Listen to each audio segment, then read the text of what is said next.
tersebut, wasiat tersebut dinasahkan apabila turun ayat surah An-Nisa ayat 11, 12 dan 76 berkaitan tentang pembahagian, berapa banyak pembahagian waris.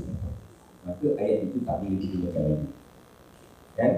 Jadi wasiat bagi orang Islam inilah pilihan sebenarnya. Kepada bukan waris. Siapa bukan waris?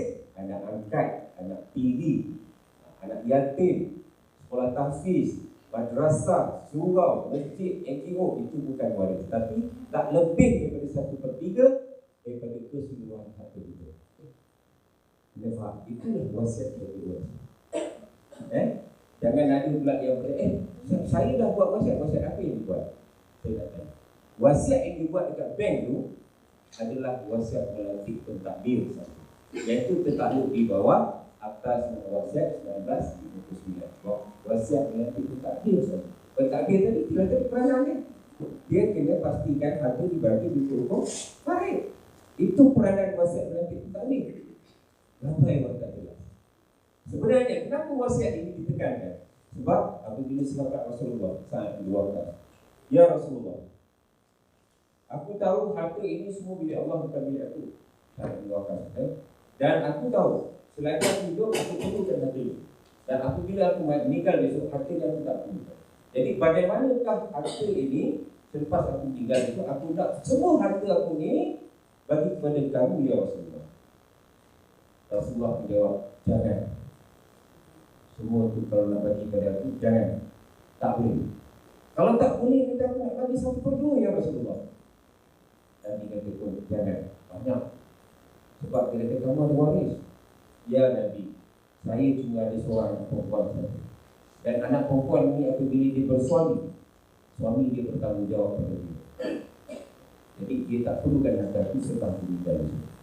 Jadi itu sebab aku nak bagi kepada kamu, ya Rasulullah. Nabi kata, jangan. Kalau tak punya 1/2, aku nak bagi 1/3. Nabi kata, itu pun dah banyak.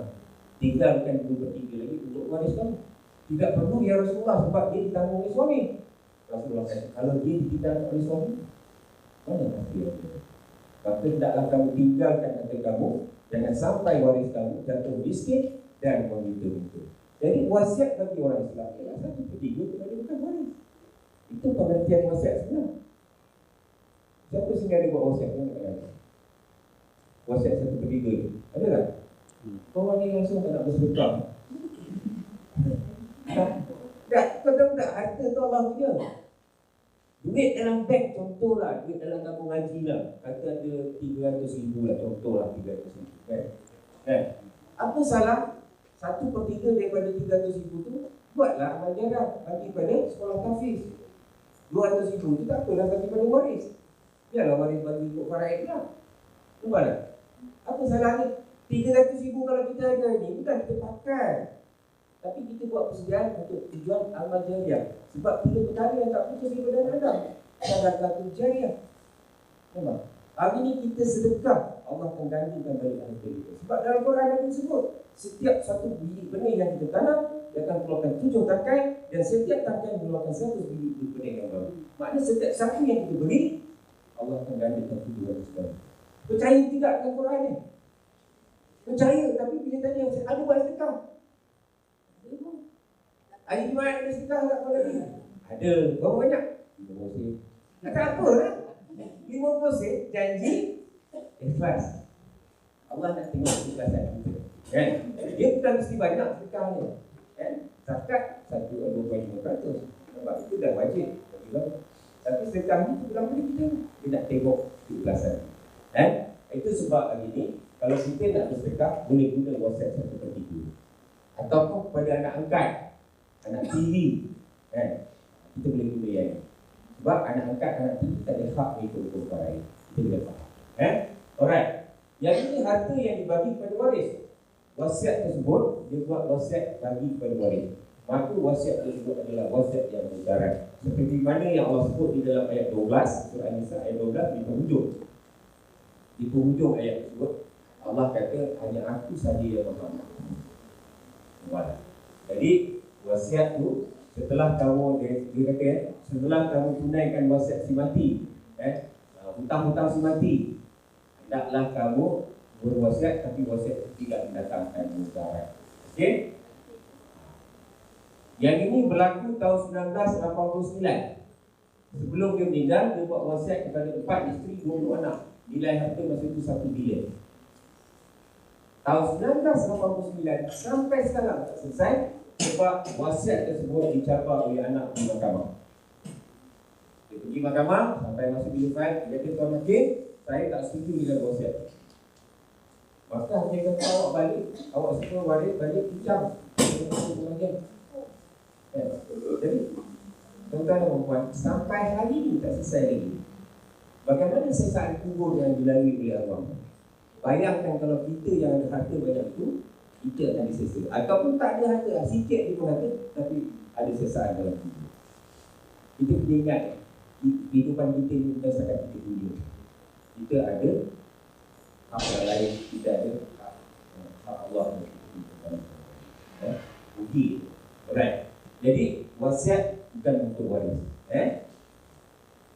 Wasiat yang tuan-tuan buat di bank Islam, bank muamalat, kalau dia buat pinjaman, dia kata tuan kena buat wasiat tapi melantik wasi adalah syarikat mana. Apabila waris tak faham, wasiat dokumen tersebut bawa di syarikat mana, maka syarikat mana akan charge untuk menguruskan sesuatu. Siapa yang akan bayar charge tersebut? Waris. Kita dah tak ada. Tapi akaun kita semua dah terbeku, tak boleh dikeluarkan. Semua harta kita terbeku. Jadi waris kena keluarkan duit tinggi. Bayang. Itu sebab hari ini ada 70 bilion harta tak dituntut oleh waris kerana salah satu pencah yang dikenakan oleh pihak-pihak tertentu. Nampak? Kita nak tak besok kapcai kita waris bergaduh. Tak selesai. Ini dah ni seorang bawa je. Dia dah makan hak orang lain. Itu macam mana motor nak faraid tu tak percaya tu. Kau ambil tayar, kau ambil bodi, kau ambil tempat duduk. Boleh? Kau ambil tangki. Ada cara penyelesaian untuk faraid walaupun motor tak percaya. Sebab saya pernah jumpa kes ni dekat Lompeng Batu Pahat, Johor. Kan? Bapak dia tanya, macam mana nak selesaikan kes arwah anak saya ni dah meninggal? Dia dah meninggal. Habis tu apa masalah? Adik dia pun nak hak dia, saya pun, bapak dia pun ada hak. Macam mana nak selesaikan dia? Saya dah 7 tahun minta kes ni pergi Amal Rai tak jawab. Kita tanya lah apa harta yang jadi isu sangat. Motor kapcai anak saya tu yang meninggal. Kapcai pun kebut. Kan? Itu sebab saya tanya tadi, awal-awal, siapa ada motor? Motor tu besok juga rebutan. Siapa yang gunakan motor tanpa izin waris yang lain, haram baginya. Nampak? Haram baginya. Boleh jangan kamu guna harta yang batil. Sahabat Nabi itu tadi, ya Rasulullah, bagaimana yang dikatakan haram? Harta yang Nabi menjawab, wa imam, hak orang lain itu hanya sebatang kayu suci. Motor dengan kayu suci mana besar? Motor. Kayu suci ni pun Nabi kata kalau hak orang lain kena bagi. Haram bagi kamu menggunakan hak orang lain. Sebab Nabi cakap tu, itu sunnah Nabi. Hadis. Jadi kita hari ini hidup kita berpandukan hadis tu. Bukan Quran. Kita tanya. Sebab Allah kan tanya balik. Minta maaf tuan-tuan. Bukan saya nak mengejar, tapi kita sama-sama mengingatkan. Semua mengingatkan diri sendiri. Itu sebab saya terus buat kerja-kerja macam ni supaya kita ingatkan. Alright, tuan-tuan. Jadi waris mendapat masalah ini. Dan seterusnya.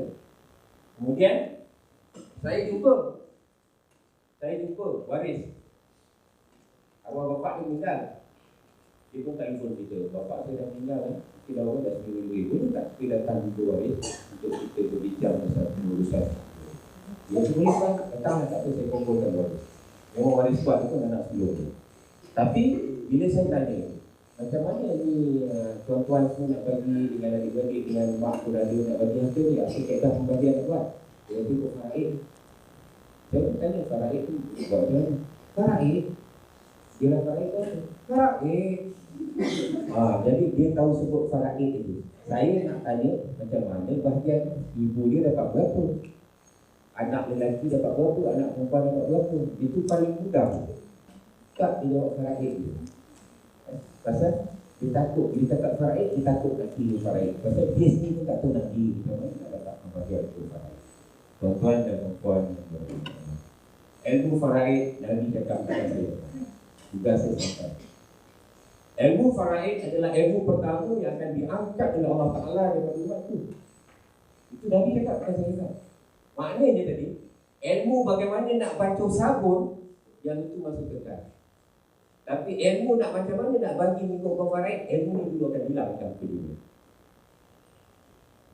Ilmu yang paling mudah. Sebab kalau kita tengok 1/6, 1/3, 1/2, 1/4, 1/4, 1/8, 2/3, 1/2, itu adalah matematik darjah 3, tahun 3 lah. Tapi kita tak nak belajar. Macam mana besok faraid nak kita agihkan mengikut keadaan faraid kepada anak-anak kita. Kita pun tak tahu sebab ilmu tu kita tak turunkan kepada maka anak-anak kita akan berlumur ke sana. Itu sebab dia boleh keluar dalam surat khabar. Tangan kita tetap kakak terang tangan kita. Ada termasuk tak dalam surat khabar? Ada 3 pun tak? Dan ada di Pontian Johor, martabat dia tinggi sikit. Makam dia keluar lagi abang ni. Sini tadi tetap tangan ni. Orang Johor tadi makam yang terlalu tinggi, bunuh terus pasal. Orang Johor dah buat main. Saya orang Johor, tapi saya bukan orang Pontian. Yang berlaku tu dekat Pontian orang Bugis. Orang Bugis ni dia memang manis sikit. Saya bukan orang Bugis. Jauh di trek. Jauh dia dah. Orang kata dah jadi keluk kan, dah tahu original lagi. Jadi jauh jadi okey. Kalau kena Bugis boleh. Jadi faraid ni orang tak tahu ni. Macam mana nak bagi ni? Jadi saya hari ini, saya dedahkan lagi saja. Saya belum dedahkan lagi, ada lagi senarai, ada 7 lagi. Lebih kurang 8 lagi. Senarai di bawah yang berhak atas satu. Yang ini dia asas saja. Belajar yang asas. Jangan belajar yang bawah-bawah. Sebab kita bukan sampai yang bawah tu, kita dapat yang asas untuk diri kita. Suami, isteri, ibu, bapa, anak-anak, dah, adik-beradik. Macam saya, kedudukan hari ini, ibu tak ada, ibu bapa tak ada, maka adik-beradik, isteri dan anak-anak saya. Itu saja. Kita kena faham faraid. Jadi macam mana lepas tu, kita boleh rancang kita rumah ni nak bagi siapa ni, nak bagi siapa. Yang tu kemudian. Tapi yang ini paling asas ilmu faraid. Yang ini semua ni saya ambil daripada surah An-Nisa ayat 11, 12, 13. Ni dia, bukan saya buat-buat ni. Semua saya ambil dari Quran.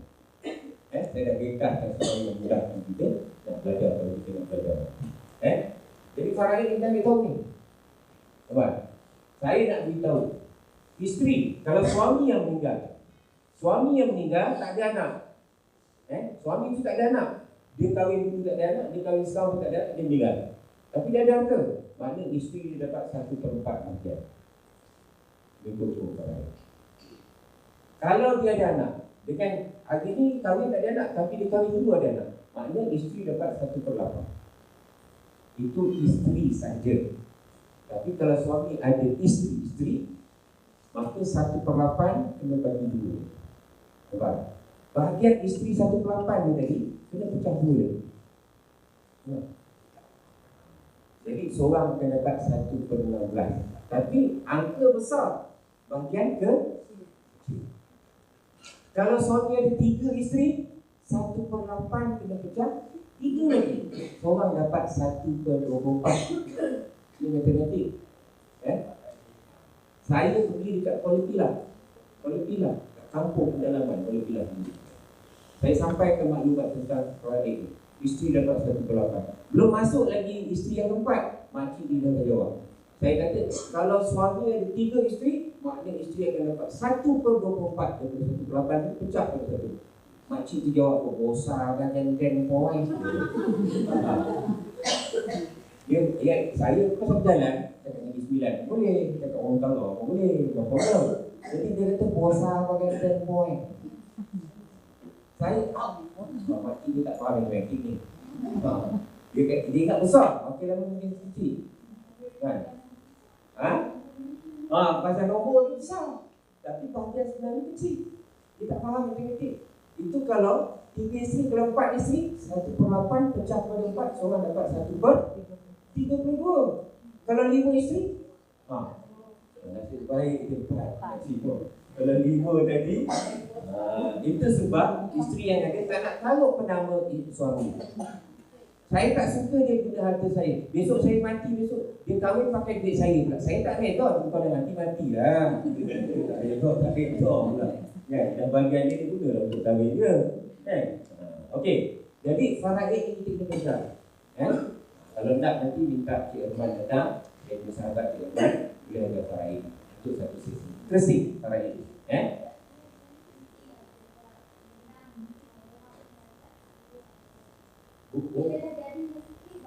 Ya, itu sebab ini sebelum terjadi. Yang saya nak pesan orang yang masih bernapas, sebelum terjadi, jangan sampai terjadi besok baru waris tak tahu kami siapa. Itu sebab tuan-tuan kena perkenalkan pada waris siapa kami, supaya besok bila tuan-tuan tak ada, puan-puan tak ada, kami akan bantu mereka untuk menguruskan sesuatu. Itu tujuannya kami datang. Ini penyelesaiannya. Sebab selama ni orang tak nampak ni. Saya cuma cerita dia nak nampakkan masalah ni. Ini dia punca-punca masalah. Dan seterusnya, dah tahu faraid, tak tahu juga faraid. Lepas tu waris kena melalui proses pengurusan dekat peringkat undang-undang. Itu yang saya kata tadi. Kita ni ada 2 undang-undang. Satu undang-undang yang tertakluk di bawah hukum makam, satu lagi undang-undang yang tertakluk di bawah undang-undang perlembagaan. Maknanya sesiapa je waris nak memiliki harta kena melalui proses pengurusan. Dekat mana pula nak uruskan harta? Ini dia. Dia dapat seperti kalau harta bawah 2 juta. Kalau harta atas 2 juta, waris kena pergi mahkamah tinggi. Kemudian peranan mahkamah syariah pula untuk keluarkan sidil faraid tadi. Sebab mahkamah perlukan badan yang berautoriti untuk mengesahkan sidil faraid. Maka waris kena pergi mahkamah syariah dapatkan sidil faraid. Nak dapat sidil faraid kena bayar. Saya difahamkan mudah untuk dapatkan sidil faraid. Dia mengikut nilai harta. Ini pejabat agama punya urusan. Nilai harta kalau ada 100,000, waris kena bayar katalah 2% dia kena bayar. Nak dapatkan sidil faraid. Maknanya kalau 200,000 punya nilai, waris kena bayar 4,000 untuk dapatkan sidil faraid. Dan itu adalah sumber pendapatan bagi Jabatan Agama Islam Negeri. Susah senang. Jangan kita ingat alah itu ni, tak ada. Pengalaman kami 190. Dekat Selangor nak dapat sidil faraid bayar 1,000. Yang kat sini dia ikut nilai tanah. Dipegang. Pengalaman kita meneruskan satu orang di Kedah, yang pelanggan kita yang dah meninggal, kita tengok punya sidil faraid yang di bawah daripada apa yang kita buat. Jadi ingat tuan-tuan. Besok tanah tuan-tuan dan puan tinggal ribu je. Satu akan jadi waktu juga. Dah lah. Anak beranak bergaduh tak selesai. Jadi pokok lah. Bukan bersatu lagi. Pokok. Lepas tu kita yang dalam kubur tetap diseksa oleh Allah. Ini lah. Ini dia. Alright. Ini dia tempat pengurusan bersatu. Waris tahu kan? Dekat Kedah kat mana nak pengurusan bersatu? Jabat mana? Kat mana? Itu untuk dapat sidil faraid. Kau nak benda kadang kejap lagi kau punya isi borang tu. Kejap lagi kau punya isi borang. Pasal besok kau hari ni tahu Jabatan Agama pula, Mahkamah Syariah Jabatan Agama pula. Mana Jabatan Agama, Mahkamah Syariah keluarkan sidil faraid ini, dia tidak meletakkan hak. Yang ada hak meletakkan ini ialah itu dua tu. Pejabat satu kecil dan Mahkamah Tinggi Sidil. Itu dua tempatnya. Itu sebab hari ni kita pun tak tahu, tapi kita buat tahu. Juga orang tahu yang kita tak tahu. Itu masalah. Kita kita faham, tapi banyak benda yang kita tak faham. Jadi jangan jadi orang yang saja orang yang tak nak memahamkan. Jadi orang yang okey. Selain daripada pejabat, ada kos. Tadi kena charge kan. Kos-kos lain ni kalau pergi melalui lawyer, pergi melalui peguam kata minta maaf kerja yang saya buat ni kerja yang melibatkan undang-undang. Adik faham ke undang-undang ni? Saya tak tahu, itu sebab saya jumpa tuan peguam. Okey, kalau tak tahu hari ni semua urusan tu kami yang buatkan, maka kami ada kos yang akan dikenakan kepada adik. Pertama sekali nak buka file ni kena bayar RM2,000. Sebab dulu 400 kos peguam naik hingga 400. Dia kena bayarkan RM2,000. Waris kata, kena bayar ke tuan? Ya, memang kena bayar sebab kami ni profesional. Sebab kami belajar undang-undang 4 tahun, 5 tahun kan. Tuan tahu ke adik tahu tak? Dia tanya pula anak itu. Tuan bukan buat free ke? Saya belajar pun dulu tak free. 4 tahun saya duduk universiti. Duit makan saya apa semua. Kalau free pun saya kena belajar juga. Itu sebab hari ni doktor dia boleh kenakan charge, lawyer dia boleh kenakan charge, architecture, orang arkitek dia boleh kenakan charge. Pasal ini engineer, ini semua orang profesional dia boleh kenakan charge. Sebab arkitek kita bagi plan, okay, aku nak rumah bangun macam ni, macam ni apa. Ya, macam tu okey okey dia pun buat. Kali dia keluar plan, tuan kena bayar 4,000 orang plan. Kau kertas macam ni kena bayar 4,000. Bukan soal kertas. Idea dia nak lukis tu. Dia belajar bertahun untuk dapatkan ilham tu. Yang kita senang-senang 400 sudah lah. Boleh? Nampak sangat kita ni tak fokus. Kita nak memahami orang punya dulu. Nampak? Itu sebab lawyer kita gunakan 400 ni kos semua ni 2,000 buka file ni 2,000. Belum lagi kos lain. Kemudian kerajaan pula kenakan lagi kos lain. Yang ini dicukai oleh kerajaan. Kan? Akta probit dan pentadbiran. Pihak yang menggunakan pentadbiran satu boleh menggunakan 5% daripada nilai harta. Tadi lawyer punya charge lain. Yang ini professional fee. Nampak? Yang ditentukan oleh kerajaan. Nasib baik kerajaan limitkan 5%. Kalau tak ada limit, macam naik macam 400 itu. Minta maaf tuan-tuan. Yang ini harga 400% dan juga 5% dia ni yang dikenakan di bawah tarikh belum termasuk lagi 6% GST. GST. Tahu GST mungkin? Semua orang tahu kan? Semua kena GST. Tak terkecuali. Macam mati, semua orang mati. Kan? GST pun sama juga. Semua orang kena GST. Maka waris akan ditambah lagi kos-kos GST. Agak-agak dalam keadaan ekonomi kita sekarang. Waris makin banyak. Sebab harta kita, duit kita semua terbeku ni. Waris tak boleh masuk, tak boleh keluarkan harta tu. Sebab kalau dia keluarkan, tanggungjawab dia kena adil kepada waris lain. Kita kena ingat ni. Sebab harta kita, Allah akan tanya balik. Kan? Itu dia. Ini kos dia saya bagi contoh lah. Hari ni kalau katalah rumah kita ada 400,000 lah nilai ataupun 200,000. Kemudian kita ada duit sikit sana, duit sikit sini, kereta punya apa semua, ASB apa, katalah 500,000. Maknanya waris kena standby 12,350 untuk bayar professional fee dan tambahannya ni dia. Tidak termasuk fee lain seperti buka file tadi 2,000. Kalau kata 12,000 tadi, waris kena tambah lagi lebih kurang dekat 8 ke 10,000. Maknanya total keseluruhan 20,000 lebih untuk nak dapat balik harta yang nilai 500,000. Tuan-tuan fikirlah ni. Fikir anak-anak. Kadang-kadang kita buat harta ni untuk siapa? Untuk anak-anak. Kan? Bukan untuk kita. Tapi hari ni bila kita cari harta, bila kita tinggalkan, harta ni anak-anak yang jadi masalah nak uruskan. Itulah tadi masalahnya tadi. Pertama, tak faham tentang penama. Kedua, tak faham tentang apa tadi? Wasiat. Ketiga, tak faham tentang faraid. Keempat, tak faham tentang pengurusan. Kelima, tak faham rupanya ada kos. 5 faktor ini kajian yang kami buat selama berapa yang sejak 2004 bila kita tubuhkan syarikat ini. Saya terlibat sama, kita buat kajian apa punca harta yang tak diuruskan oleh orang. Rupanya 5 sebab ni. 5 sebab ni waris tak menguruskan harta. Kita tengok ni 15 bilion meningkat 42, 52. Ini semua terkumpul 70 bilion. Statistik ni.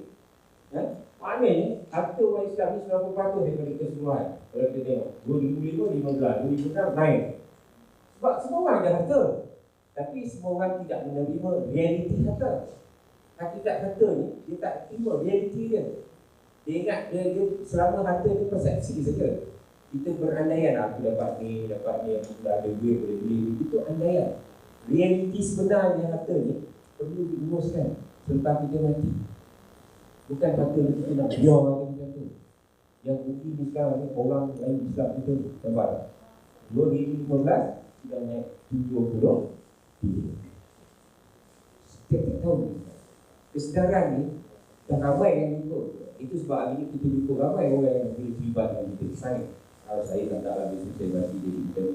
Saya takut urusan kita buat lagi. Saya tak nak kan? Alright, tuan-tuan dan puan dan puan. Saya juga nak pesan. Okay. Dokumen pelantikan wasi mesti ada dokumen. Wasi ni maksudnya pentadbir. Kenapa? Selama ini bayangkan kalau UPHB ni tidak ada puan-puan kita. Apa akan jadi? Bila tak ada pentadbir, macam mana besok tuan-tuan nak menguruskan jadual, pembahagian nak menguruskan stok kalau tak ada pentadbir yang menjadi. Begitu juga harta tuan-tuan dan puan-puan. Sekiranya kalau kita tak lantik pentadbir, kita tak lantik. Bila kita mati besok, waris kata, kau lah pentadbir, kau lah besok uruskan. Aku mana tahu, aku tak tahu undang-undang ni. Aku pun tak tahu. Tambah pula yang kerja, aku mana ada masa. Mudahnya harta kita tak uruskan. Walaupun tak banyak, tapi dia memberi kesan kepada kita dalam bahu, kesan besok kepada masyarakat. Itu sebab hari ini tuan-tuan kena sediakan dokumen pelantikan wasi. Macam mana nak sediakan? Jumpa sahabat saya. Itu sebab ada kurang tak? Dah dapat kurang. Sesiapa yang nak tahu tentang perkhidmatan ini, angkat tangan, isi borang ni. Isi along the way, saya habis besok serahkan pada dia. Dia akan datang buat kredit untuk tuan-tuan dan puan. Boleh bersoal jawab. Tanya dia apa dokumen pelantikan. Angkat tangan kalau tak. Yang tak nak tak payah tau. Sebab kertas ni kita bayar mesin. Pada kod tu. Yang nak yang angkat tangan. Yang tak nak tak payah. Jangan buang masa, jangan buang ni dia. Ini kena set kita putus spek ni. Belum okey lah tu. Bukan okey, kita tak nak membazir. Membazir tu apa? Sahabat kepada syaitan. Alright. Jadi di dalam dokumen pelantikan wasi nanti, kita sarankan tuan-tuan buat lampiran ini.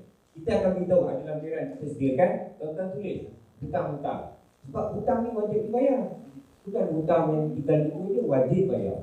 Hari ni siapa yang tak ada hutang? Bukan kat tangan. Kan? Tak ada orang pun kat tangan. Rupanya semua hutang kan? Jadi hutang pertama, hutang kepada Allah. Kalau tak sempat kita pergi haji. Maknanya ada duit sikit kita tinggalkan, waris akan buatkan badal haji untuk kita. Itu hutang kepada Allah.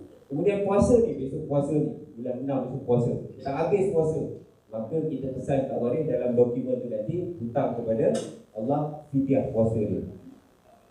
Buatkan fidyah puasa berapa hari tinggal apa semua. Jadi ini hutang kepada Allah. Allah akan tutup satu benda itu perkara wajib. Kan? Kemudian hutang yang berdasarkan niat. Kalau niat yang tak kesampaian, nazar yang tak kesampaian, tuliskan. Jadi nanti waris boleh bayarkan kafarah kepada niat dia yang tak kesampaian. Okey, sebab tuan-tuan dan puan, ada hadis. Ada hadis riwayat Bukhari. Dia kata Nabi beritahu kalau orang yang mati syahid berperang dengan Allah, tapi hutang dia tak dibayar, maka roh dia akan sampai ke akhirat. Maka Allah takkan terima kesyahidan dia. Walaupun mati syahid, entah kita yang mati yang tak syahid ni, saja-saja tiba-tiba mati yang hutang, kan? Nanti Allah tak terima. Kemudian senarai harta-harta kita. Apa yang kita ada? Motor, kereta, tanah kebun kat kampung nama kita, rumah nama kita, tabung gaji nama kita. Tak apa, senarai kan? Jadi waris tahu punya arwah. Kemudian mungkin juga dekat orang yang dah berumur ni, macam bayi-bayi saya, kita pernah bekerja tempat lain dan kita ada harta macam kita kerja. Contoh kita pergi kat Kuantan dulu, kita pernah kerja kat Kuantan, kita beli rumah. Lepas tu kita dapat pula kerja kat sini, tawaran kerja, kita tinggal dalam rumah sana. Tapi dokumen rumah kat sana tak ada dalam senarai kita punya, tak ada dalam senarai. Jadi bila kita mati besok, waris kata arwah ni ada lagi, abang lagi kat sini je lah. Dia tak tahu yang kita ada kat sana, maka tertinggal lagi kat sana. Jadi bila tertinggal, itu yang tambah bilion tadi, harta ni. Jadi kita jangan buang orang kata buang masa, buang waktu. Kita dah ada kaedah buat ni. Senarai harta. Kemudian senarai waris. Senarai waris pun kena buat juga. Takkan kalau anak-anak kita manalah tahu. Sebab dulu kita pernah berkahwin. Masa kita kat Padang dulu, kita pernah berkahwin. Tapi bila kita dapatkan UM, kami tengok Nina jamu pun morat-morat kita goda-goda. Agak yang betul saya bujang. Siapkan aku bujang lagi, tahu dia lagi. Bila dah aku bujang, agak-agak nak beritahu tak isteri yang dia ada isteri lagi kat Kuantan. Tak pulang nak bagi tahu. Jadi hari ini buatkan satu senarai nama anak-anak isteri yang tadi. Walaupun isteri dah cerai kan, nama anak-anak tu kena masukkan dalam senarai waris. Pasal dia ada hak untuk bukan. Bila isteri buka nanti, tengok abang nak isteri abang pun ada anak bukan. Jadi dia tak akan tinggalkan waris. Dia tak akan makan hak waris. Bukan. Itu sebab tiga-tiga penting lampiran ini penting untuk ada dalam dokumen. Wasi tadi siapa nak lantik? Lantiklah suami ke isteri yang berumur 18 tahun ke atas. Jangan lantik anak. Lantik suami atau isteri atau ahli wedding yang boleh dipercayai dan boleh diamanatkan. Okey. Boleh follow tak ni? Boleh tak? Ataupun apa? Puan-puan ada sedikit lagi ke? Air kosong dia. Air kosong kita. Okey, kita teruskan. Kita teruskan. Tapi isi korang dan isi apa semua nanti pulangkan balik pada sahabat saya. Dia akan datang buat klinik ataupun dia jumpa secara personal. Okey, inilah 5 punca kajian yang kami cakap tadi. Pertama, tak faham tentang penama waris. Kita dah faham tapi waris tak faham. Jadi itu sebab kita kena ubah pentadbir tadi. Dokumen pelantikan wasi, kita lantik wasi tadi pentadbir kalau boleh mesti sama dengan penama yang ada. Dan seterusnya wasiat yang kita buat, batalkan dia wasiat tersebut, buat yang baru dengan kita. Sebab insya-Allah kita buat secara percuma. Kita akan bantu tuan-tuan dan puan-puan. Dan seterusnya waris tidak faham hukum faraid, insya-Allah kami akan terangkan kepada waris tuan-tuan bagaimana nak bagi untuk hukum faraid. Dan seterusnya pengurusan perundangan duit, tuan-tuan tak perlu bimbang sebab kami akan berurusan dengan pejabat-pejabat berkenaan, bukan waris. Waris cuma datang pada hari bicara kuasa. Dan seterusnya kos pemahat. Yang ini kalau tuan-tuan menggunakan kaedah yang saya sebut nanti, yang itu waris tak perlu bayar. Satu sen tu. Okey. Inilah cara bagaimana kita nak santuni harta masa hidup kita. Dan sebab harta ni hidup keadaan Islam. Jadi kami akan jumpa waris-waris besok cerita dari sudut faraid dan apa tanggungjawab dia sebagai orang Islam. Pastikan harta-harta itu diuruskan dengan betul dan tepat supaya tidak gaduh. Ini yang kami buat. Okey. Dapatkan khidmat profesional daripada kami untuk bantu waris tuan-tuan. Dapatkan khidmat. Sebab jangan sukalah, tak apalah nanti biarlah waris saya buat, belum tentu dah. Ramai saya jumpa. Biarlah waris saya buat, bila besok pergi lagi sekali program, Allah tu dah meninggal. Kita tak boleh tolong. Tak boleh buat apa dah. Pasal dulu dia orang jenis hati batu dia kata, tak payah. Tak perlu. Yang rugi dia kita terus berjalan. Alright, tuan-tuan dan puan-puan. Bagaimana nak dapatkan perkhidmatan profesional tadi? Yang kita panggil wasitah. Ini nak mengatasi segala pengurusan tadi. Ke-5 faktor tadi kita boleh selesaikan. Masalah 5 tu kita boleh selesaikan dengan kaedah al-wasitah. Dan untuk ketahuan tuan-tuan, al-wasitah ni kita bagi urusan percuma untuk waris melalui kaedah yang kita sediakan. Wasitah ni maksudnya perantara. Jadi hari ni tuan-tuan isi borang tu kan, tak semestinya isi borang tu tanya secara detail dengan sahabat-sahabat saya nanti apa itu wasitah, macam mana nak proses itu, beritahu yang perlu, yang tak perlu tak payah. Yang tak ada borang tu tak payah isi lah. Dan yang ada borang tu kalau dia ada rasa ada tanggungjawab pada waris ni, ada tanggungjawab pada harta ni, buat. Kalau rasa tak ada rasa amanah tu diberi pada dia, tak ada buat. Kan? Tangguhlah sendiri besok. Pada saya simple juga. Okey tuan-tuan dan puan-puan.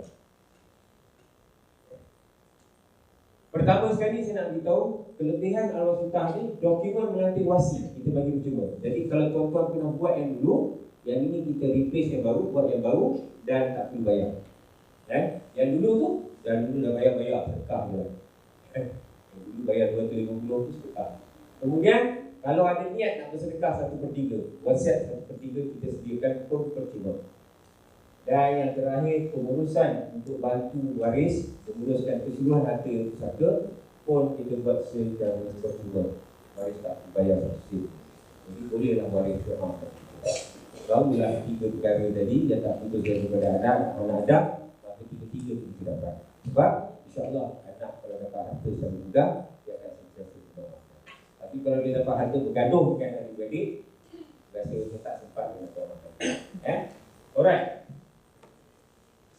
Apabila berlaku kematian kepada tuan-tuan dan puan-puan, maka ahli waris akan hubungi kita.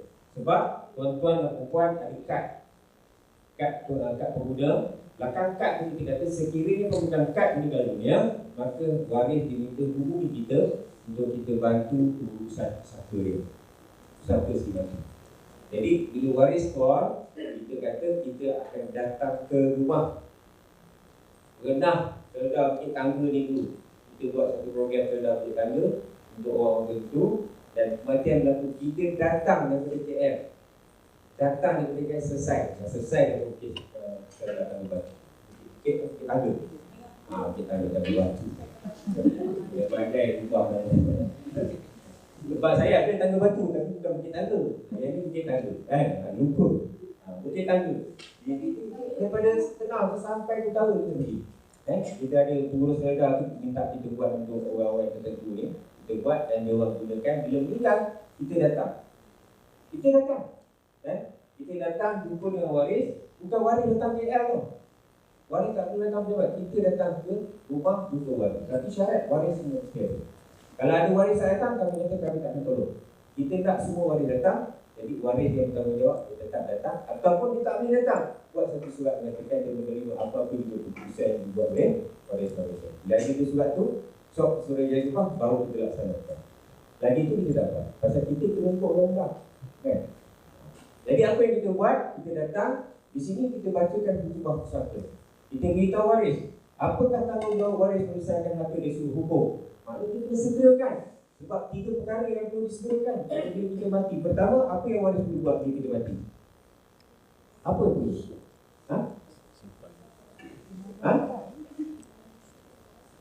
Surat mati memang dah tu kewajipan lah. Apa yang perlu kita waris buat bila kita mati? Bukan hutang dulu. Mayat kita dulu simpan.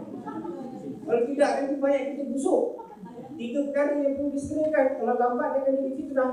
Bayang kalau mayat kita diam, tiba-tiba lebam saja, bokak sana juga sini kawan datang. Wah,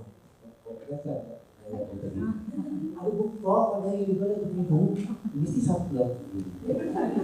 Sudah fitnah. Memang dia akan menimbulkan. Kedua, hutang-hutang. Kena selesaikan. Kalau tidak nanti orang ungkit pasal hutang-hutang nanti. Jadi fitnah. Yang ketiga, pengurusan harta perlu disegerakan. Jangan ditinggal lama-lama. Jadi besok ada waris telak tangan, ada waris keluar ni, ada waris tak tebus jatuh, ada waris tak balik rayu dan harta. Apa? Itu sebab perlu disegerakan 3 perkara. Jadi kita pesan kat waris, alhamdulillah kita segerakan pengurusan perkara. Sebab kita datang nak bagi panduan macam mana perlu dia bagi kerjasama pada kita untuk kita selesaikan usaha si Ini yang kita buat. Ini yang kita buat. Yang mana perkhidmatan ni saya percaya tak ada orang buat. Lawyer pun tak pernah buat. Kalau lawyer nak buat pun kena datang pejabat dia. Yang ini tidak. Kami pun pergi jumpa waris. Saya ada pengalaman. Pengalaman yang seterusnya bila saya bersama Bahasa Syok. Di Muar. 9 orang waris. 9 orang. Ramai ke tidak? 9 orang. Arwah ni, umur dia lebih kurang dalam 30 lebih masih meninggal. Ini orang lama lah. Orang lama lagi senior daripada saya. Orang lama memang anak ramai kan? Ya tak? Kebanyakannya. Apa sebab? Anak dia ramai. Apa sebab? Pasal zaman kita ada astro. Zaman sekarang orang tak ramai anak. Pasal ada astro. Orang leka tengok bola. Lupa nak buat anak. Jadi anak ada 9 orang. Dia pun call. Dia call ke pejabat. Dia kata arwah mak saya dah meninggal. Kita pun tanya, dia meninggal dah sebulan. Kita marah dia. Kita kata kenapa lambat sangat beritahu kat kita ni? Tak apa tanggungjawab waris, patut kena segera kan. Saya tak tahu lah tuan, dia pakai kad ni saya boleh jumpa. Dia jumpa kad tu. Bila dia jumpa baru dia call kita. Jadi, ini tak apalah, saya maafkan. Saya nak tanya berapa orang waris ni? Dia kata ada 9 orang. Ada perempuan ni lagi. Mak ayah ada lagi tak? Si mati ke arwahnya? Dia kata dah tak ada. Ni 3 anak-anak dia. Okay? Dia kata tak ada waris lagi. Kenapa tuan nak tahu tak? Pasal kita nak kirakan para itu. Tak, satu lagi, kami akan datang jumpa waris. Tuan nak datang jumpa kita? Bila tu? Ikut tuan. Tapi syarat waris mesti ada. Tuan, saya nak tanya lagi sekali. Tuan datang jumpa kami ni adik-beradik, kena bayar ke? Kita kata percuma. Ya ke? Percuma. Betul ke? Dia boleh tanya berulang kali, betul ke? Saya kata apa lagi? Kalau macam tu tak apa, nanti 3 hari saya call balik tuan. Sebab adik-beradik saya ada yang dah balik Sabah, ada yang balik Sarawak, ada yang duduk Kuantan, ada yang duduk Kuala Terengganu, ada yang duduk Bangi. Ada 9 orang ni, ada yang duduk Muar tu lah. Jadi tak sampai 3. Hari kedua tu dia call. Tuan, bolehlah adik-beradik, tapi sebelum tu saya nak tanya, betul yang cuma? Percuma. Kan? Adik-beradik saya setuju nak jumpa lah. Kita pun tanya, bila? Tarikh, boleh setkan tarikh, waktu apa semua? Adik-beradik saya besok jumpa. Kebetulan 100 hari arwah kita buat kuliah arwah mak kita di Johor, memang ada kuliah ahli Yasin nanti semua kan. Jadi hari jatuh pada hari raya haji. Kenapa nak kerja hari ni? Kau kerja ke? Saya mesti bersalah lah. Saya kata okey tuan, nanti dalam 1 jam nanti saya call balik. Saya pergi tanya bahagian unit, memang dia urusan ni bahagian penerangan. Di WhatsApp shop memang kita ada bahagian penerangan. Saya tanya Cik Fendi tu, Cik Fendi, ni besok ada waris 9 orang tu nak buat pertubuhan pusaka lah, tapi di Muar. Tak apalah di Muar. Dia tak apa. Tapi harga-harga ni, Cik Fendi. Raya haji. Mak tu saya datang rumah lah tu kat luar. Saya kata wah kacau. Kemudian saya pergi bahagian customer service, bahagian pelanggan. Saya jumpa Air. Awak kena cuba buat ni, jumpa waris 9 orang buat pertubuhan. Hari apa boleh? Hari raya haji. Saya buat korban dong. Semua mengelak. Hari raya haji tak nak kerja. Jadi saya pun sebab salah lah pasal dia dah minta. Kita kena tunaikan tanggungjawab kita. Kan? Jadi saya pergi jumpa bos. Jadi saya tanya dia, ni ada waris yang nak buat pertubuhan apa? Kenapa pula? Bos jawab sedang tu. Kenapa pula? Tak, ini pasal saya dah tanya bahagian undang-undang, Cik Maggie dah tanya dia Air. Dia orang tak boleh pergi lah. Hari apa tu? Hari raya haji. Boleh lah tu. Dah orang tu tak boleh pergi, kita tu boleh lah. Apa maksudnya? Dia kata inilah Pak Din, dia orang panggil saya Pak Din. Orang tu semua orang muda, dia boleh keluar gaya. Jadi orang tu boleh pergi. Orang tu itu yang kena. Jadi saya pergi pada hari raya haji. Tepat pukul 12 lebih saya sampai kat pasar besar Muar tu. Dia orang datang. Jadi ada seorang datang ambil saya bawa pergi rumah dia atau alamat ni. Rumit sikit kat Muar tu. Rumah tu belakang-belakang kedai lah semua kan. Sampai kat situ, semua dah berkecoh ni. Yang rupanya anak-anak saudara, cucunya, arwah pun dah ramai. Rupanya memang dia buat pergi raya haji ni. Jadi dia ada satu khas. Okay, lepas jamu saya makan nasi biryani kambing, dia sebut kan. Lepas tu masuk ke dalam, saya kata semua dah ada. Saya pergi, tapi 9 orang. Tapi tengok yang duduk kiri meja tu 10. Siapa seorang lagi hantu ni? Jadi saya nak kesan, saya tanyalah seorang, apa hubungan yang si mati? Dia kata dia anak, sampai yang 7 tu menantu. Jadi bila saya tahu dia menantu saja, ini yang menjadikan 10. Saya kata minta maaf tuan, boleh tak keluar daripada majlis ni? Saya cuma nak berbicara dengan waris saya. Dia tengok muka saya yang macam muka kambing. Pasal makan biryani kambing tadi, dia tengok muka kambing ni. Nak kata terjongkit dengan bibir tak ada pula. Kalau dengan sini dia terjongkit kan, dia tak ada. Dia tengok je. Saya kata lepas tu ipor-ipor dia, saya tengok tapi ipor dia tak apa, lalu dia ini tak besar. Jadi boleh kata ipor dia tak macam tu, saya tak boleh nak halau dia tu. Dia kata tuan, sebab kita ni memang penting pada saya dan penting pada waris. Boleh tak tuan duduk di belakang? Jangan duduk sebelah kiri. Kenapa saya letakkan di sebelah? Sebab kadang-kadang adik-beradik orang ni dah orang kata setuju kadang-kadang takut nanti peranan dia peranan orang ketiga tadi boleh merosakkan keputusan sebenarnya. Jadi itu sebab saya kata boleh tak dulu di belakang. Dan syarat kedua, jangan berbunyi satu kata perkataan itu. Jangan sambung apa. Ui, ini macam cerita Piramli. Apa? Ini tak cerita Piramli. Ini kita dah buat reality. Itu kan? Tolong kita belakang. Jadi di belakang kita mana.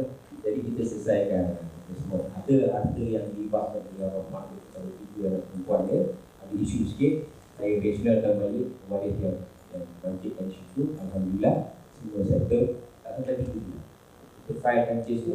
Tempoh 12 setengah tu, pejabat satu kerja panggil waris. Kemudian kita tanya juga, siapa yang tak dapat balik besok bila kita isi orang-orang yang mesti. Itu kita siapkan. Dan kita yang filekan. Kita beritahu waris tak perlu risau. Semua urusan kita yang buat. Dia kata, sebab usaha tadi kita sentuh juga lah untuk hakam dan seterusnya. Di akhir sesi, kita bagi khairat kematian RM1,000 kepada waris. Khairat kematian RM1,000. Dia buatlah kemungkinan. Dan seterusnya, kita maklumkan juga kepada waris, proses undang-undang semua kita buat secara percuma. Dan waris tak perlu bayar, kerana arwah dulu sudah membayar kepada kita. Nampak? Maknanya tuan-tuan hari ini kena bayar kepada masa syok dulu sebelum mati. Itu yang tak reda. Itu macam tak reda. Nak mati lah sebelum nak bayar sebelum mati. Aku belum nak mati lagi. Tak, bersedialah untuk mati. Kadang-kadang kita ni tak bersedia untuk mati, kan? Itu masalah kita. Bila dah mati, kita tak boleh buat apa. Minta maaf tuan-tuan, ada hadis orang yang dalam kubur, kalau boleh keluar balik, nak betul-betul balik semua. Masa tu dah tak ada lagi keluar. Kita yang ada ruang yang Allah bagi, tapi kita sia-siakan. Itu sebab dengan kita ni masa manusia selesa dalam dunia. Okey, ini dia kes yang kita buat. Sebab kita filekan kes ni. Dan dalam tempoh terdekat, JKPD, jawab saya kecil tadi, bahawa JKPD dia akan hantar satu salinan kepada organisasi. Ini juga yang kita buat. Kita bantu buat ni. Kemudian masa hari bicara pun kita turun bersama Ibu Waris dekat kamar hakim JKPD ataupun mahkamah tinggi sini. Itu bantu Waris. Jadi kalau ada hakim tanya dia soalan, kita boleh beritahu dia apa dia jawapan-jawapan. Kita buat persediaan itu. Jadi itu sebab pewarisan nanti ini lebih mudah dan kaedah al-wasiyah. Tapi tuan-tuan yang kena bayar kosnya. Okey. Dia ada 3-4 golongan yang ketiga yang kena ambil wasiyah. Kalau rasa bukan ketiga, tak payah. Golongan pertama yang perlu ambil wasiyah ialah orang-orang yang tidak berkahwin. Kalau belum berkahwin, kena ingat, harta yang kita ada yang belum berkahwin, siapa nak uruskan besok? Mak ayah, adik-beradik. Nampak? Kita tengok je lah cerita adik-beradik kita, saudara-saudara kita kalau ada yang meninggal di sana bujang. Siapa yang uruskan harta? Mak ayah tak tahu nak buat. Adik-beradik tak ada masa nak buat, sibuk dengan kerja dia. Dan si mati tetap diseksa dalam tubuh. Itu sebab orang yang tidak berkahwin perlu menggunakan kaedah al-wasiyah. Dan seterusnya orang kedua. Orang pasangan yang mempunyai anak bawah umur. Kaya, separuh daripada hari yang dalam ini semua ada bawah umur. Bayangkan kalau meninggal besok, apa akan jadi anak-anak? Siapa nak bantu dia? Suami tak heran. Suami lebih kadang-kadang, bukan kita nak kata kan? Bukan nak menyalahkan suami kan? Tapi kebanyakan suami, tak apalah, kali ni senang. Jadi anak sudah jadi anak tiri. Dia pun tak tahu apa yang berlaku anak tiri dengan anak dia kepada dan para suami pula kena ambil tahu kan, saya sebagai seorang suami dan seorang anak kan, kita kena bertanggungjawab bukan pada isteri dia. Kita yang kena, sebab apa semua besok kita soalkan pada suami. Tanggungjawab tempoh rumah tangga ialah suami. Tapi suami pun tak ambil tanggungjawab, isteri yang menjadi. Ini yang jadi masalah. Dan bila isteri yang meninggal, suami pun tak ingat. Kebanyakan yang tu dia tak ingat. Tapi suami yang baik sampai ni tak tahu sebenarnya ada jenis suami macam tu nak jaga anak. Tapi yang ni mana ada boleh tahan ni lah. Saya pun kalau tak ada besok, kalau tak ada besok tu, juga macam ni lah. Saya tak dengar tak apa kan. Tapi saya tak ada isu sebab anak-anak saya semua dah kahwin. Jadi macam bulan madu lah selalu lah. Okey. Jadi ingat, orang yang ada anak bawah umur kena kuat. Kalau you rasa tak perlu, tak payah. Saya nak tanya sekali lagi, siapa sini yang selalu akan tangan yang sayang anak-anak ni? Yang dah ambil korang dah, yang belum ambil korang lagi. Saya nak tengok berapa ramai lagi yang sayang, yang bertanggungjawab. Mana tak boleh. Hari ni setakat dengar je tuan. Okey. Ini orang kategori. Dan seterusnya kategori orang-orang yang mempunyai isteri sepenuh masa kat rumah. Mungkin ada yang isteri tak kerja, duduk rumah semata-mata jaga suami, jaga anak-anak, jaga rumah. Dia tak tahu apa pun harta yang suami ada. Tapi bila meninggal besok, dia yang gabra, tak tahu macam mana nak uruskan. Jadi saya katakan, saya duduk seorang suami, apakah tanggungjawab saya? Hari ini kita beriria hidup untuk bertradisi hidup semati. Dalam keadaan macam ni, kita melepaskan diri masing-masing. Tuan-tuan dan puan, kita bertanggungjawab. Ini amanah. Isteri adalah amanah, anak juga adalah amanah, harta juga adalah amanah. So para suami yang beristeri, tolong kami. Saya merayu sebab hari ini banyak berlaku dalam masyarakat itu isteri-isteri yang terdiam selepas ditinggalkan kepada suami. Bukan senang nak meneruskan kehidupan sebagai seorang yang berwaris. Jadi tuan-tuan tolong fikirkan. Kan saya nak paksa. Dan seterusnya orang yang ambil berat tentang anak-anak dia. Orang yang tak ambil berat tak payah. Kalau rasa alah peluk besok aku mati pandai-pandai dia, terpulang pada tuan-tuan. Itu hak. Saya cuma boleh menggalakkan tuan-tuan dan puan supaya buat sesuatu masa kita hidup. Jangan besok kita dah saat kita dah terlantar baru kita nak ambil tindakan, masa tu dah kurang waras untuk kita nak bertindak. Jadi masa kita sihat ya? Apa dia? Ada soalan ke? Tak ada? Okey.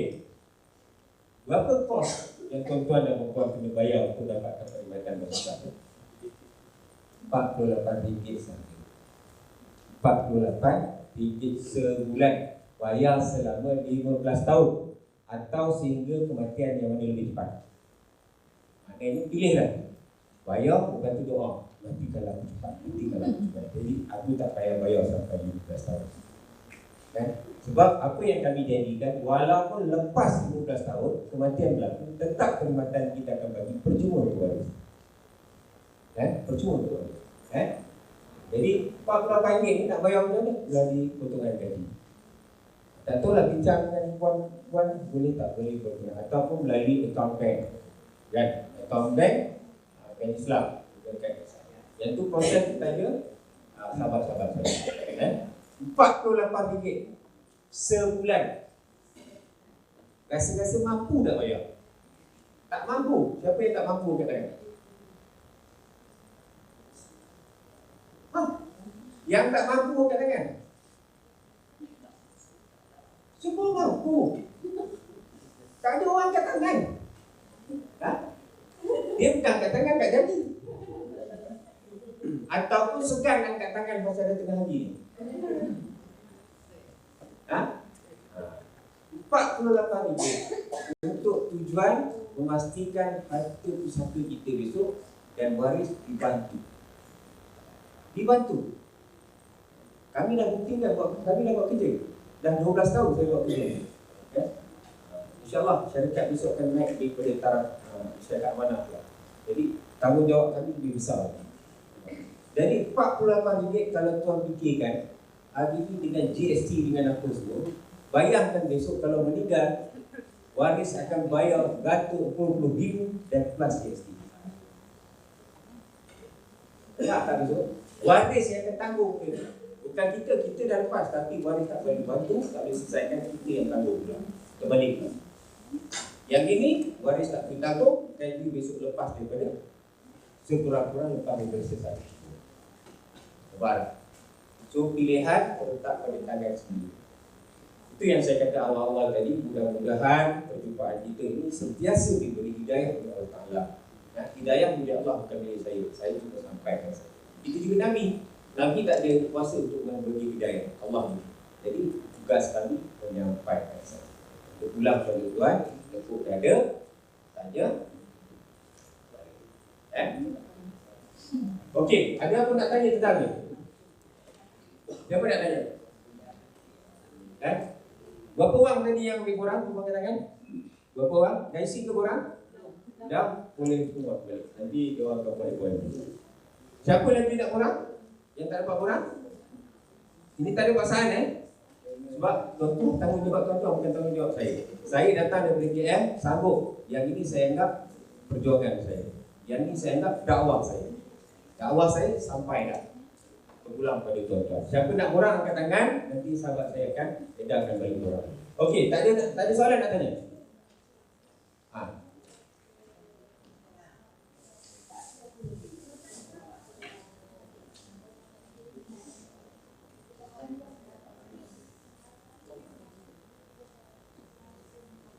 Ini kes arwah lah. Yang itu kalau dah masuk kes, dah ada file number ke? Nombor file dah ada, kena tunggu lah.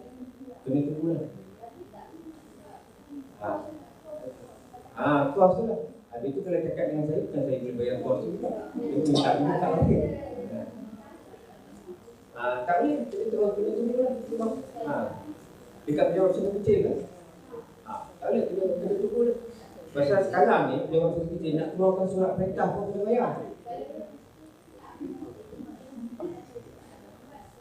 Yang tu kita boleh tolong. Tapi syarat waris-waris boleh duduk berbincang macam tadi. Kalau ada waris kata, aku tak setuju, jangan buang masa kita. Kita niat nak tolong, tapi ada masa dia tak boleh nak dibantu kan. Itu boleh dalam tu. Itu sebab hari ni masih kita hidup kan, buat keputusan. Besok bila dah mati, waris buat keputusan. Hendak ke tak nak perkhidmatan itu. Kalau kita datang dalam keadaan dia bergaduh, lagi pening pada kita takkan nak keputusan kan.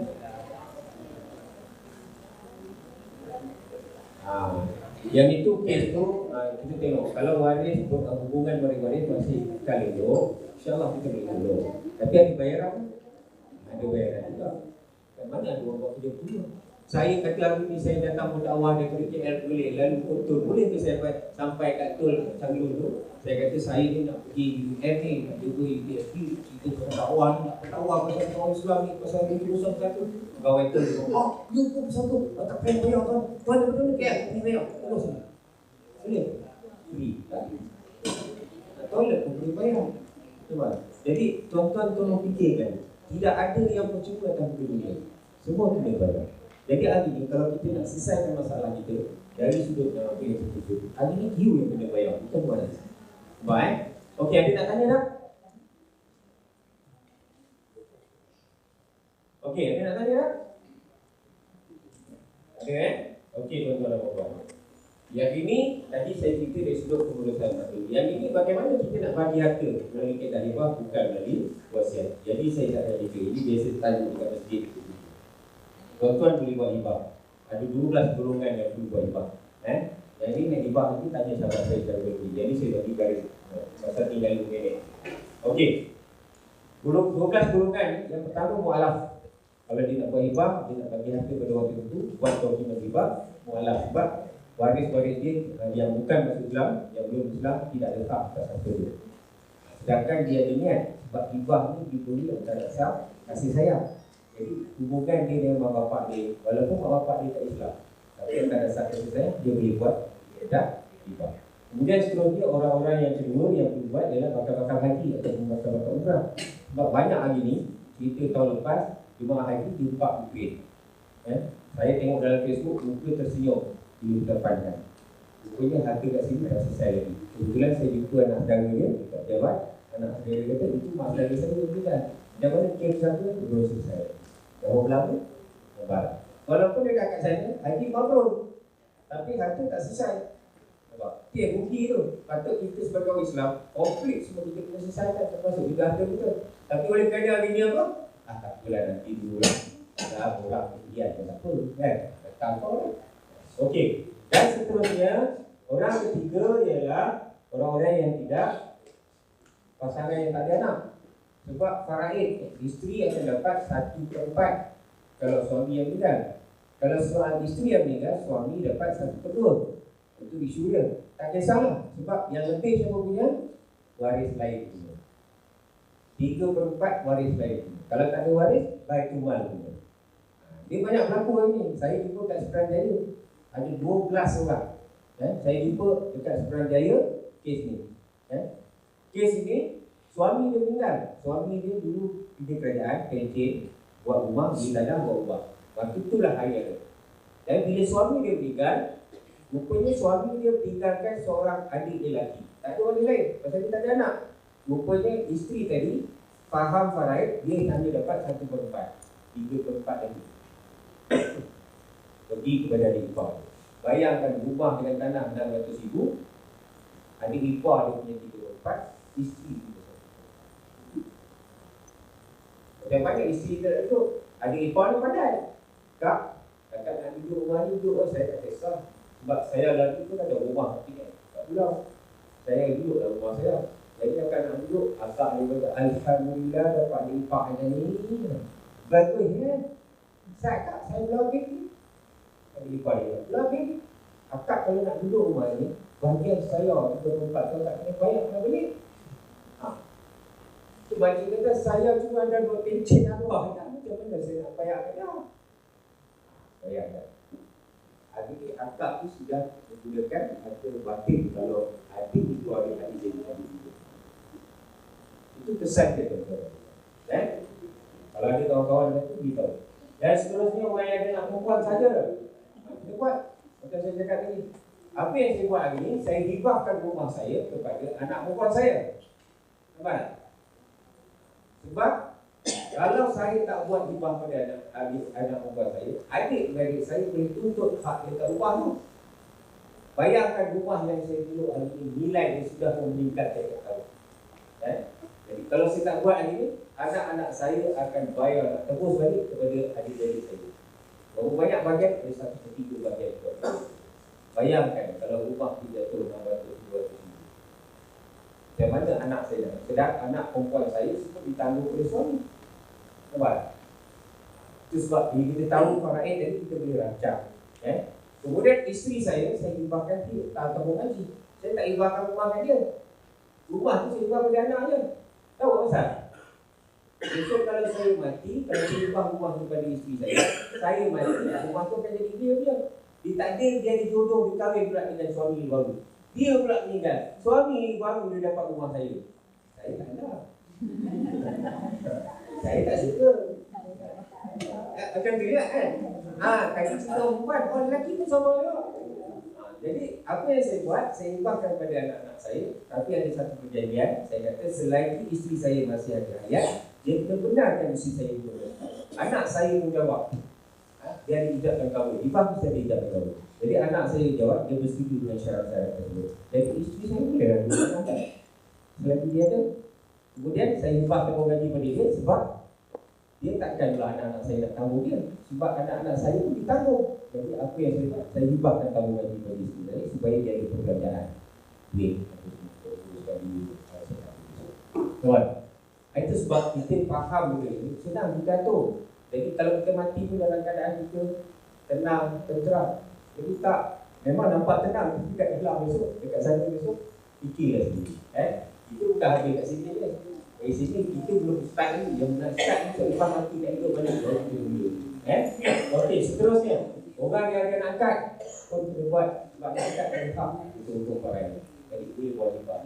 Dan seterusnya, orang-orang yang berpoligami. Orang-orang yang berpoligami pun kena buat. Orang perempuan tak boleh poligami. Ini orang lelaki pakai tudung. Orang lelaki pakai tudung. Dia poligami. Isteri dia ada 3, kan? Dia 3. Ada baru 3 kan? Dulu kata 4, kena cerai satu. Sebab isteri dia tadi, isteri pertama dia, kedua, ketiga dia, tetap bahagian faraid sama banyak. Walaupun isteri yang pertama dia kahwin 30 tahun dulu. Jadi sebagai seorang suami yang Islami, bagaimana tanda sayang kepada isteri? Ini pakarlah isteri yang ada. Dan seterusnya orang yang ada anak lelaki dan perempuan. Sebab anak perempuan dapat 1 bahagian untuk faraid. Anak lelaki 2 bahagian. Jadi kita sebagai bapa, ibu, apa cara kita nak menenangkan keadaan anak-anak supaya dia tidak rasa macam abah saya tak nak lelaki itu sebab dia dapat 2, dia tak faham lagi. Tapi hari ini kadang-kadang kita lebih suka duduk dengan anak perempuan yang nanti lelaki, betul tak? Daripada nanti perempuan. Dan siapa sini yang perempuan, ada bawa pak mentua dia, mak mentua duduk semua? Ada? Tak ada. Pasal pak mentua tak suka duduk dengan kau. Pak mentua tak suka duduk dengan kau. Dia suka duduk dengan menantu lelaki. Sebab menantu lelaki boleh jadi geng. Contohlah contoh. Saya kata Man, nanti kau balik nanti belikan rokok abang boleh tak? Apa bang? Rokok apa bang? Rokok saya atas tinggi tu abang kena habiskan. Nanti saya balik kerja saya beli lagi. Cuba dia duduk dengan anak perempuan, menantu perempuan. Mak kau pergi pasal nanti abang belikan rokok boleh tak? Agak-agak menantu perempuan dia cakap apa? Aku dah mampu. Jadi bila dia tarik muka, pak betul baca. Tak, dia bukan betul. Kan? Kadang-kadang kita, saya dah cakap ni, kita kena tengoklah tak mana kita rasa selesa. Itu sebab kadang-kadang orang tua kita buat ajak, datang ke tak datang. Datang apa, duduk dengan saya. Tak apa. Ni ayam yang nak jaga, alasan dia. Jadi kambing tu nak jaga, itu alasan dia. Kan? Dan betul dia tak mahu selesa duduk dengan kita. Jadi isunya pembagian faraid, anak perempuan satu bagian, anak lelaki dua. Kan? Jadi macam mana cara buat hibah kepada anak perempuan. Kan? Dan seterusnya, orang-orang yang tidak bertahrid, ini pun perlu. Sebab saya ada calon dekat Suruhanjaya, ada 12 orang, siapa nak tambah kotak. Nanti besok saya dapatkan, saya bawa buat telok. Nanti tak tambah tak? Untuk orang lelaki tapi nikah tu tempat dengan saya. Jadi yang 12 calon ni semua nak wami tu. Nak wami. Anak wami 12 orang. Kalau dah lah saya bawa. Kalau tak nak tak apa. Nasib baik tak. Umur 60 tahun ke atas. Dia persatuan pencen. Suruhanjaya dia buat program. Ada 12 orang anak dara, anak wami tak kahwin. Kan? Jadi dia tanya kami, boleh tak dihibah pada anak saudara? Kita kata boleh kan? Atas dasar kasih sayang. Kan? Tapi saya nak hibah pada tuan-tuan tak boleh pula. Kena kahwin. Tapi dah 60 tak nak pula kan? Elakkan. Seterusnya untuk imam yang bertuah.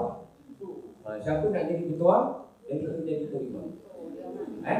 Imam tu umur 64, dapat anak gadis 26. Tapi baru-baru ni saya tengok Facebook, ramai orang tua dapat anak daun. Hebat ni. Siapa yang boleh pakai?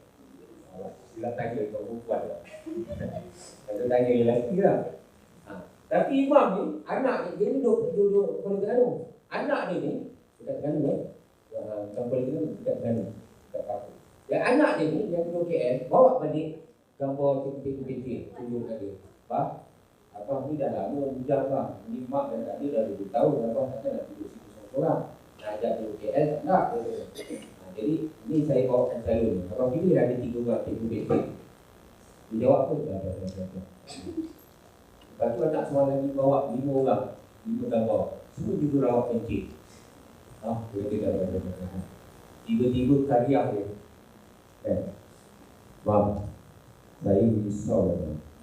Apa?